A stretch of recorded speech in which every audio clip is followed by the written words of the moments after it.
New reports tonight, the number of detained migrant children in America has skyrocketed to its highest point ever. This is, of course, under the Trump administration. Nearly 13,000 minors are currently being held in shelters across the nation. Now, that is 5 times greater than the number of children that were being detained just a year ago. The New York Times reporting an essential detail as we all make sense of this and reflect on, of course, a whole season of border crises. These new numbers are not caused by an increase in the actual raw number of children who are crossing the border into our country. They are instead the result of a range of Trump policies, which include zero tolerance and scaring adult migrants from even being able to do what any parent would want to do, pick up their own child, because those individuals fear immediate crackdown deportation.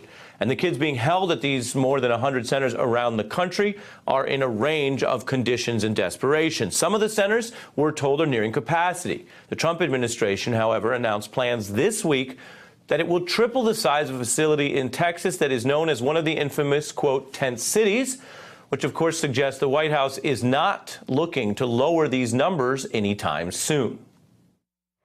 You can see construction crews are at the shelter as we speak. Back in August, though, the shelter had about 400 beds. Officials with the Department of Health and Human Services say the shelter will expand to have a capacity of 3,800 beds.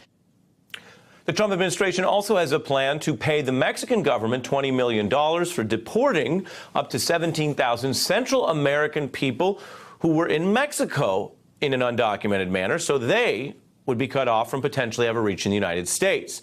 And in this account, which we credit the New York Times reporting for, the writers point out that there is something of an irony here in Donald Trump having run on a pledge to have Mexico pay for a crackdown in the name of a wall.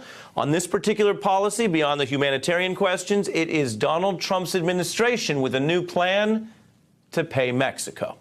Hey, I'm Melber from MSNBC. You can see more of our videos right here, or better yet, subscribe to our YouTube channel below. You could have been anywhere in the world, but you're here with us, and we appreciate that.